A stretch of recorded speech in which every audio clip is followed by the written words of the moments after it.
அனைவருக்கும் எனது அன்பான வணக்கம். திருவள்ளுவர் இயற்றிய திருக்குறளில் அறத்துப்பால் அதிகாரம் 33 கொல்லாமை 325வது குறள். நிலை அஞ்சி நீத்தாருள் எல்லாம் கொலை அஞ்சி கொல்லாமை சூழ்வான் தலை.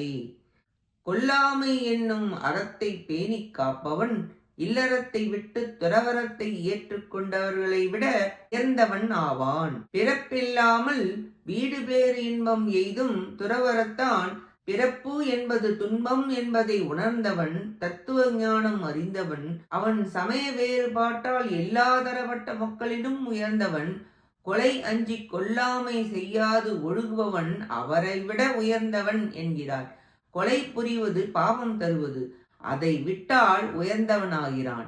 பிறப்பு நின்ற நிலை அஞ்சி மீண்டும் பிறவாமல் இருக்கும் பொருட்டு மனை வாழ்க்கையை துறந்து துறவு பூண்டவனை விட பாவத்தை அஞ்சி கொல்லாமையாகிய அறத்தை மறவாதவன் உயர்ந்தவன் என்று விளக்குகிறார். இக்குறளால் கொல்லாமையாகிய அறம் மறவாதவனின் உயர்ச்சி கூறப்பட்டது. நன்றி, வணக்கம்.